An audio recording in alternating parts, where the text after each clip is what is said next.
আপনার এই ফোন দিয়ে বাড়িতে বসে আপনিও কি আপনার আধার কার্ডের অ্যাড্রেস চেঞ্জ করতে চান? তাহলে ভিডিওটি এক্ষুনি সেভ করে নিন, কারণ বাড়িতে বসে খুব সহজভাবে আমি দেখিয়ে দেবো কিভাবে আধার কার্ডের অ্যাড্রেস চেঞ্জ করতে। প্রথমে তোমরা আধার অ্যাপটা ডাউনলোড করে নেবে। আমার যেহেতু ডাউনলোড করা আছে, তারপর ওপেন হয়ে যাওয়ার পর এখানে কন্টিনিউ ক্লিক করে নেবে।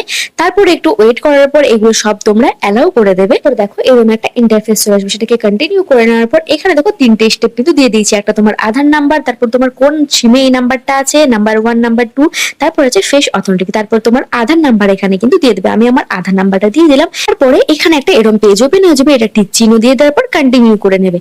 তারপর কন্টিনিউ ক্লিক করে নেওয়ার পর এখানে দেখো সিম 1 সিম 2, তোমার যে সিমের নাম্বারটা দেওয়া আছে সেই সিম সিলেক্ট করে নেওয়ার পর কনফার্ম করে নেবে।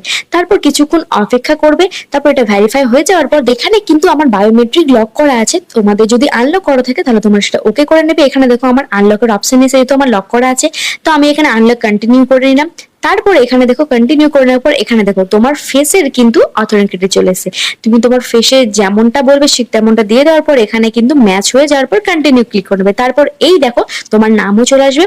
তারপর তুমি তোমার সেট পিন দিয়ে সেটাকে সেট করে নেবে। আমি আমার এখানে সেট পিন দিয়ে দিলাম। তারপর কিন্তু কনফার্ম পিন করে নেবে।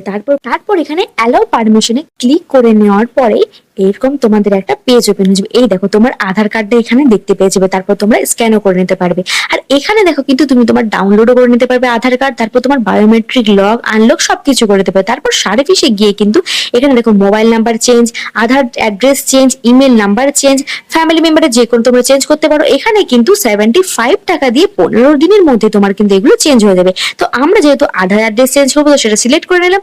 তারপর এখানে দেখো মাই ডকুমেন্ট অ্যাড ফ্যামিলি মেম্বার, তো আমি আমারটা যেহেতু চেঞ্জ করবো তাই আমি আমার ডকুমেন্ট দিয়ে দিলাম। তারপর এখানে দেখো 75 টাকা দিয়ে কিন্তু 15 দিনের মধ্যে তোমার চেঞ্জ হয়ে যাবে। ঠিক আছে, তো স্টেপ গুলো তোমরা ফলো করে নেবে। তারপর continue to update Aadhaar address করে নেবে। তারপরে এখানে দেখো সিলেক্ট অপশনে ক্লিক করে নেওয়ার পর কিন্তু এখানে কিন্তু তোমরা অনেক রকমের ডকুমেন্ট পেয়ে যাচ্ছ, যেমন voter ID card, SC ST card, বা গ্যাসের যদি কারোর থাকে, বা তোমার এয়ারপোর্টের কোনো কিছু থাকে। তো আমি এখানে আমার ভোটার আইডি কার্ড দিয়ে তোমাদের দেখিয়ে দিচ্ছি।